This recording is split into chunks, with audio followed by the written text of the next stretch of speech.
Everybody, Left Farmer 73, getting ready for work, right? But I had something I want to show y'all. I'm at it again. And every time I do one of these videos like this, I think of all of y'all and all the stuff you gonna get on me about. Excuse my burn up kitchen. This is the part that caught the fire. So I said I gotta talk to them now, whether they're gonna see the burn or not. Lady Led don't want y'all to see the burnt up kitchen, but hey, it is what it is. Getting my coffee ready for the morning. And it's not in a crazy cup today. It's in the work cup today. But here's the deal. I'm gonna show y'all this in a second.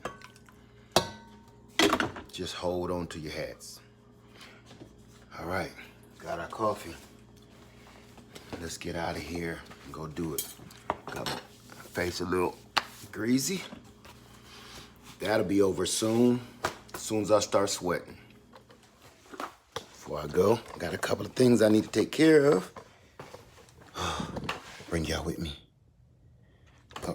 We'll just do it like this. That way I see that you see what I see.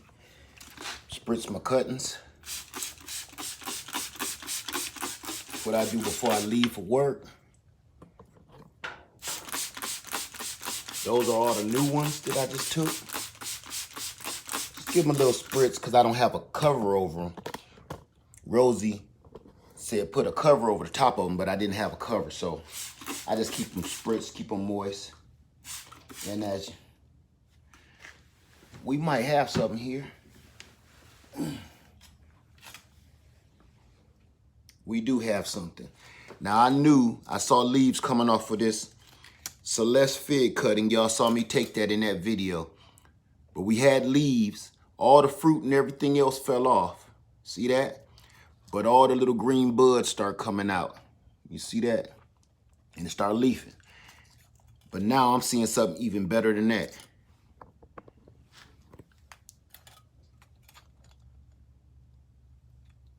Roots. See those two lines right there? So, let's see if the Peekaboo cup is working. Ha ha! Peekaboo, sucker! This is why I love this Peekaboo planter. Peekaboo. I just checked this the other day and didn't see nothing. But this is why I like doing it like this. Because I'm nosy and I want to know. So, man, that's awesome. So that fig cutting took, remember I just did that video a couple days ago. And let me see this one, because this one didn't have anything either, which it has already fully leafed out of the plastic. It busted out of the plastic. And it's still, it's leafing out, but I don't, oh, there we go. Peekaboo, Peekaboo, I see you. I see the roots. Roots right there. So we got roots, and this is the other half of that giant Celeste cutting. Somebody said, Led, cut that one in half. And I did. It worked. And thank you. Now, I don't know about the Corky's fig because it ain't in the Peekaboo. This one just don't look like it's doing so well. And this is LSU Gold. This one doesn't look like it care for this system at all. It's still green, but it's black on the tips. No roots. So we just gonna let that ride. I'm not gonna keep on fumbling with it. I just want to take y'all with me real quick on what I do every day before I leave. Okay. Couple more tasks before I go. I know, if y'all don't already know what that means, what this next task is. My feed got wet. And I used to let my feed get wet by accident, and then you know what? I would toss it out. But after I watched Homestead Heart video, I said, you know what? I'm not throwing out no more doggone feed. Okay, girls, look. You on camera, say, hey, now go for it. It's that simple. I got one more important task to do before I go. Sound like I got another rooster. One of those organic chicks must be a rooster. We'll find out later. So, hold on, one more important task. Okay, here's a task. I think it's a little quiet.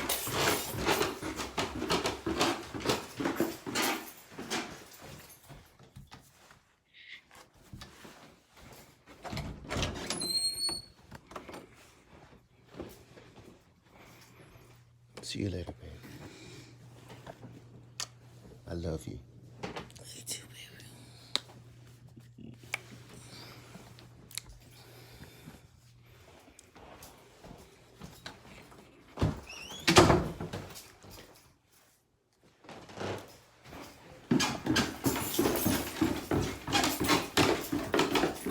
Can't do nothing without that last task.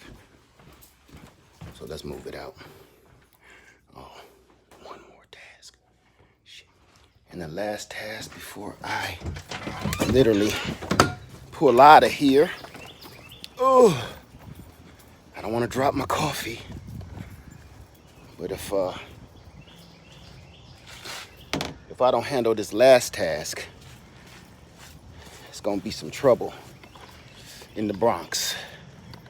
Y'all know what that is? Every man's dream.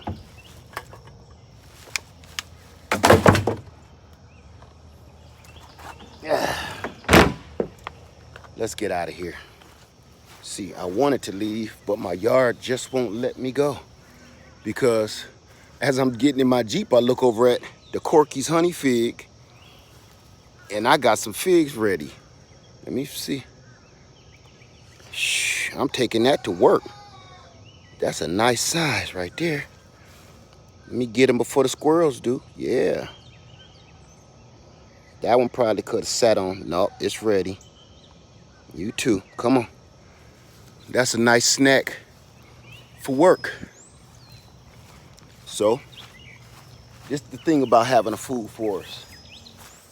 I got tons of apples coming in, figs. See, that's why I say plant a lot of different kinds of stuff, because I will get no peaches this year whatsoever, 0 peaches. But I'm gonna have tons of figs, tons of apples, and a handful of pears. So there you go. All right, so let's get out of here. Put them to the side. Let's get.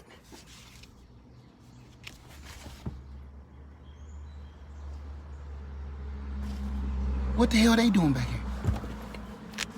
What is this? Monrovia Zestful Lollipop Grape. Guess what? I'm just kidding. Let me tell you something. Last night I got off work really, really late. And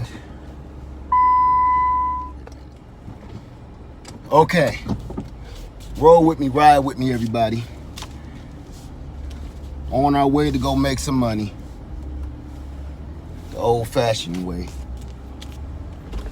Okay, last night, I got off work really, really late, and I was watching my friend Sapper Gardner when he said, Laird Farmers Every 3 made me do it. And he said, you know, you got a couple things at different places, and a couple places was closing out. So that made me stop. I said, let me go stop at Lowe's. So I went and stopped, and everything is marked down, slashed down, knocked down prices. So I ended up with 2 of these grapes, and I don't even know if they are going to make it in our zone. I grabbed 2 of them because they were slashed so cheap. $3 is worth a shot to see if they're gonna work in my zone or not. So I picked up those and a couple of scraggly raspberries. I got more raspberries because I got an idea of how I think I'm gonna try. It's actually Lady Led's idea how to try to make them work. Instead of planting them on the south side of my house where all the blazing heat is and the sun is all day, What I'm gonna try to do, that's crazy back there. What I'm gonna try to do is plant them on the south side of my house.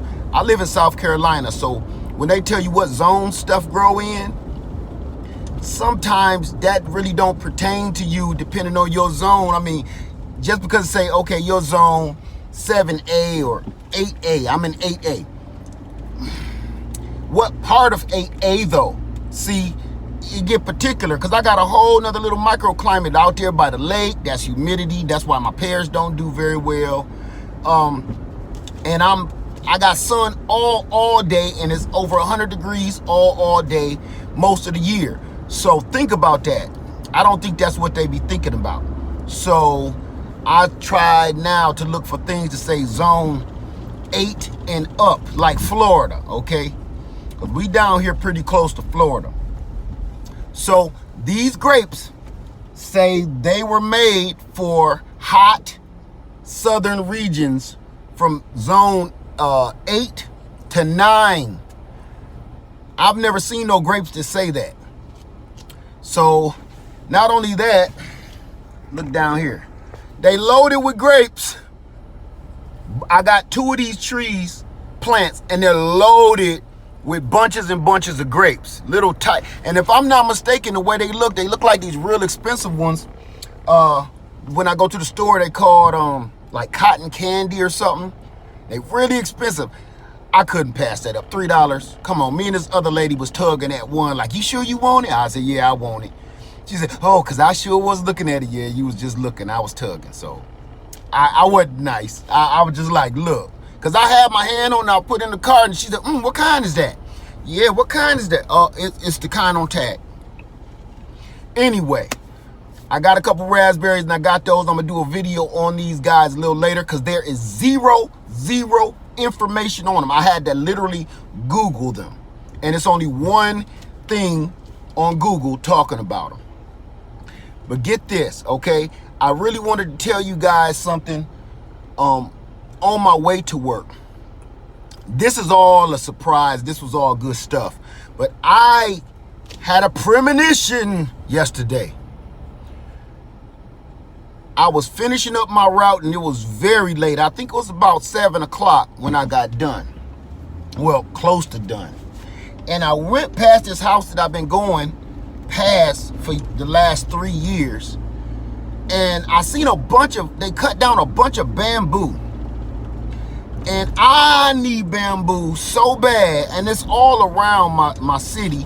I just never got time, and now I got a trailer, I can go pick it up. I see this big giant pile of bamboo. You can use that all through your garden for staking up your tomatoes, for making roosts for your chickens. You can even build with bamboo. So I said, I want to stop and talk to this guy and tell him I'll come back and pick it up. Matter of fact, I forgot to get my trailer, messing with y'all.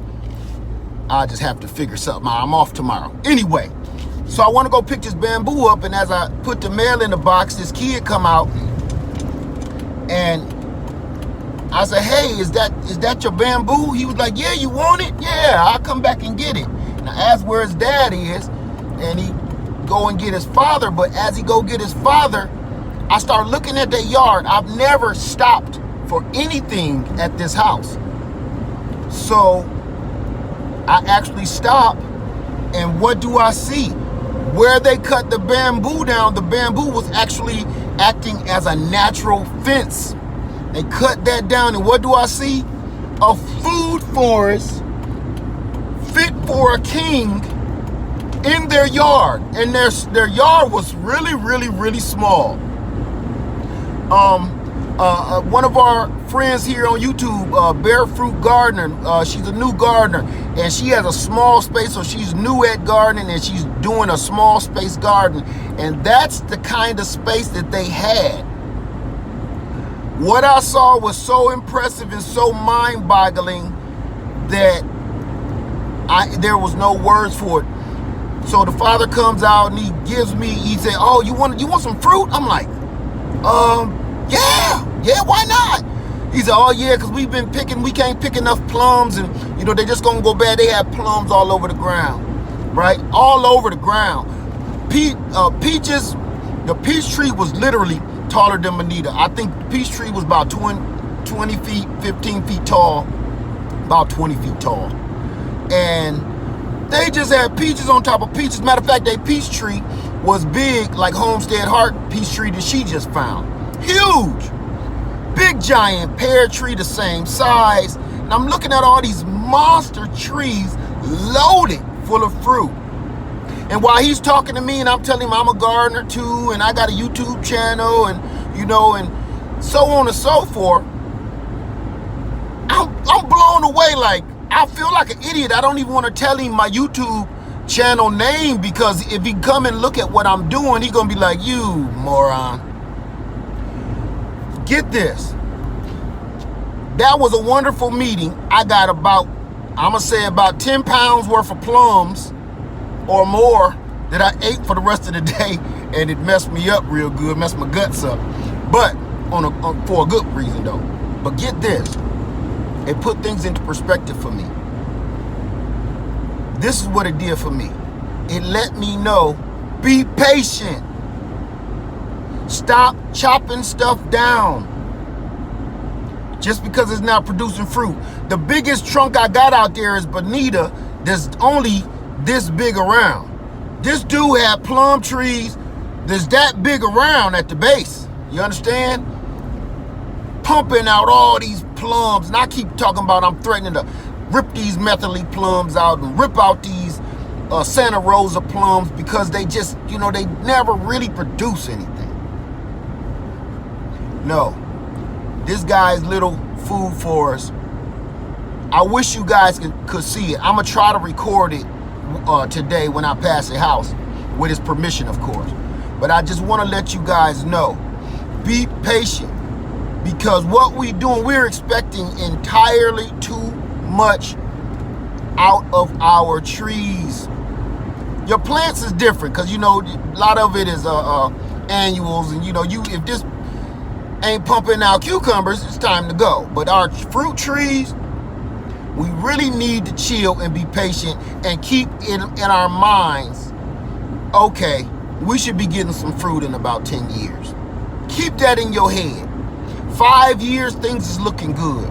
10 years, something should be happening. 15 years, if it still ain't working out, it's time to cut the crap. But we need to be patient, because we're expecting these farm type harvests off of trees big as our thumb. We just got it from the big box store. We just put it in the ground last year, and we expecting to take 4 or 5 big bushels of apples, pears, and plums home into the house. We're expecting too much out of our trees. Just like sometimes some parents expect entirely too much out of their children, and they drive their kids crazy, and the kid end up doing something stupid. It's good to push your child and to push your tree. Feed it, take care of it, nurture it. But somewhere along the line, you got to let a tree be a tree. Let a kid be a kid. You know what I'm saying? Let it do its thing. Let it become who it's going to become. Or what it's going to become, rather. You can only do so much. Don't try to force feed. What happened when you force feed a baby? The baby, you might get the food in the baby mouth, but after that, all over you, right? So what I'm saying is, we can't keep forcing these little trees to do things and expect a miracle out of nowhere and make them do things. I didn't want to make this video long, but I just wanted to give y'all a little piece, because I was watching a Beautiful Nest TV yesterday, and I really enjoyed her video of just her daily tasks. I said, you know what, that's so beautiful. I'm gonna show everybody my morning ritual too. So this is what I do in the morning. Sometimes I stop at a big box store if I leave early and do dumb stuff like this, but for the most part, I just wanted to come in here and show y'all what I do in the morning. Number one, thank you, Beautiful Nest TV. And I just want to share that with you guys, that it let me be patient. Stop expecting. I didn't get no peaches, and that was kind of heartbroken for me, but them trees ain't ready to do nothing. I'm trying to make a kid drive a doggone car. No, that's not what you want to do. Let that kid be a kid. Let that tree be a tree. You know what I'm saying? So that's all, you guys. I'm not going to hold y'all no more. I hope y'all have a wonderful day. And what I'm going to try to do later today is get a little bit of footage of that giant food, well, it was giant to me, giant food forest that made me think about what I'm doing and how I'm doing it. And I hope this helps you too, okay? This guy said these trees been in the ground for, 15 years. And it showed. Be patient, all right?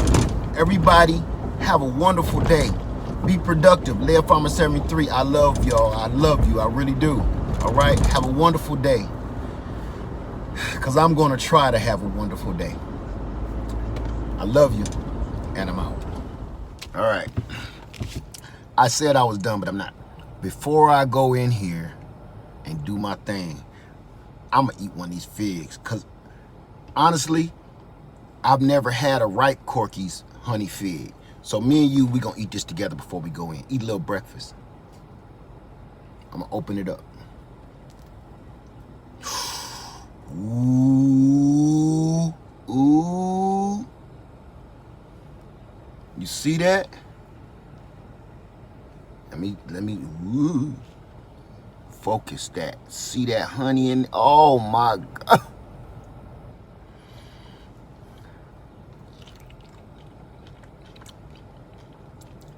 Oh, that's good.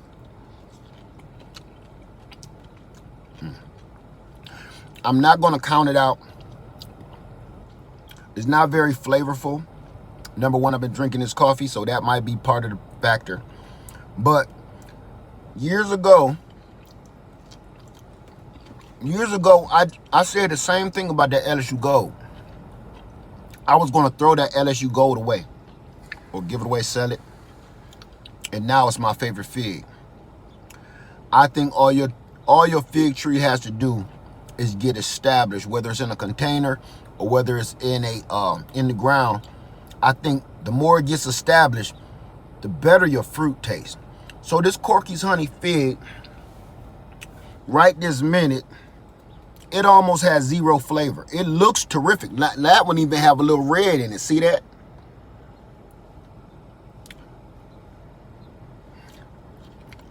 Now that's super sweet. That one is super sweet. So I think they got to get established like the LSU Gold. That Corky's fig, I put that in the ground in the fall. So, again, be patient. All right? I love you. I just wanted to share that with you guys. Let me eat one more.